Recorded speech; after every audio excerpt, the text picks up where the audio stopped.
abonnez-vous massivement et partagez.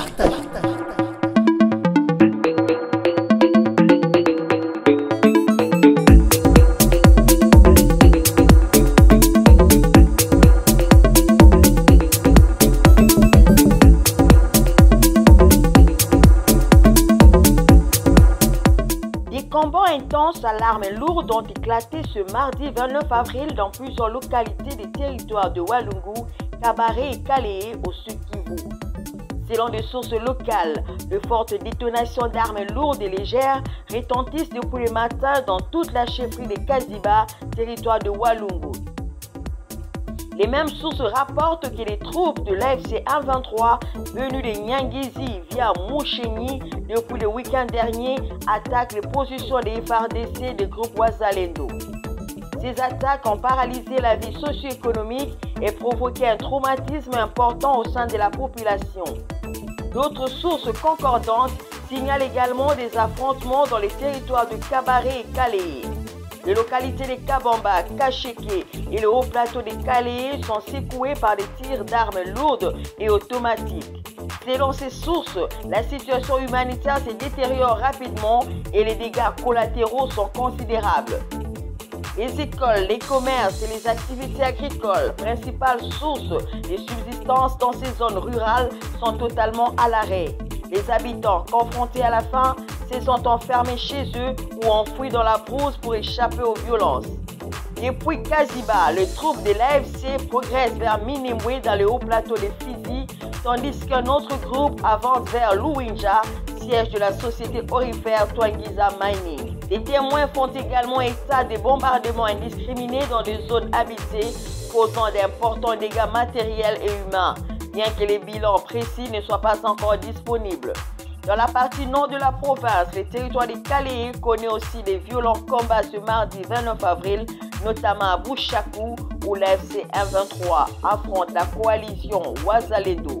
Les troupes de l'AFC continuent de renforcer leur effectif ainsi que leur arsenal en armes et munitions.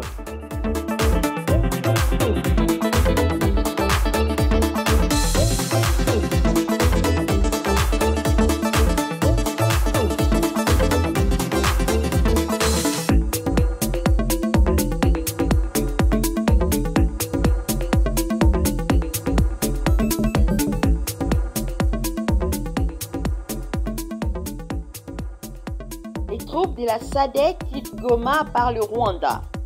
Les troupes de la communauté de développement de l'Afrique australe SADC ont amorcé ce mardi 29 avril 2025 leur retrait de Goma dans l'est de la République démocratique du Congo.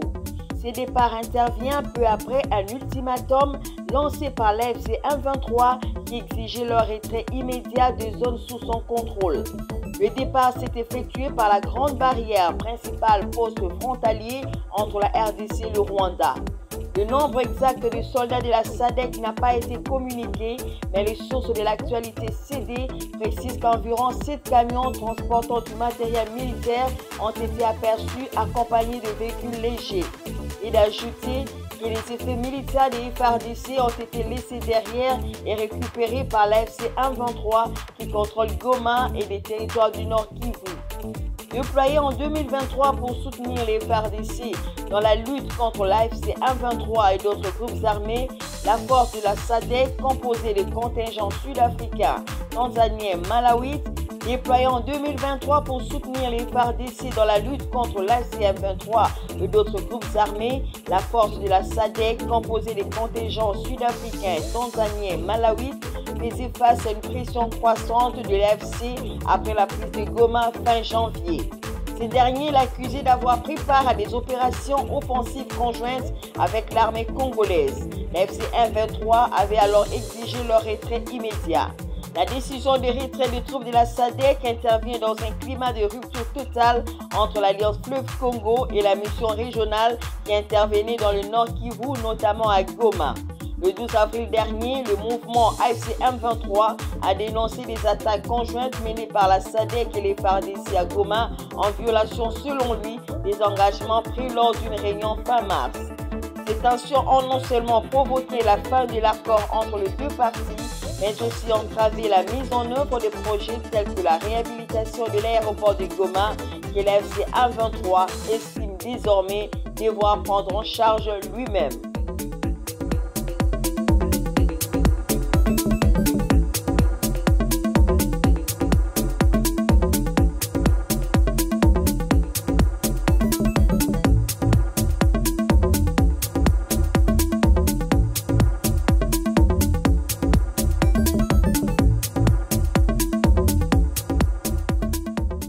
Malgré les engagements signés à Doha et à Washington, les affrontements continuent au nord et au sud Kivu.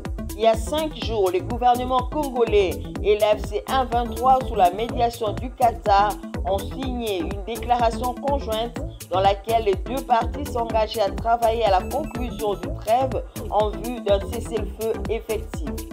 2 jours après, la RDC et le Rwanda ont signé à Washington une déclaration de principe reconnaissant mutuellement leur souveraineté et s'engageant à ne plus soutenir les groupes armés.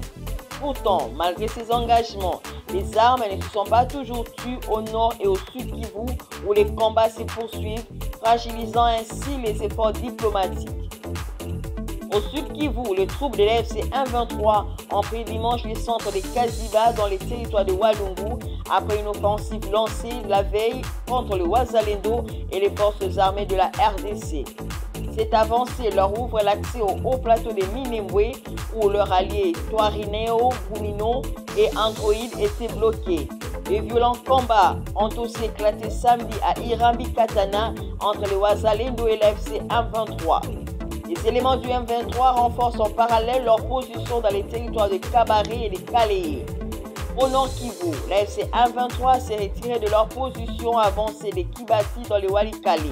En revanche, dans les Massissi, les violents combats les ont opposés vendredi aux combattants des APCLS sur plusieurs axes du secteur Osso-Banyungu. Le manque de confiance et la méfiance entre les deux camps d'une part et l'absence d'un mécanisme de surveillance du cessez-le-feu et d'une force d'interposition risquent de compromettre les efforts diplomatiques en cours selon certaines sources. Nous vous remercions d'avoir suivi l'actualité sur Info 26 RDC et n'oubliez pas de commenter. Entre-temps, abonnez-vous massivement et faites un large partage.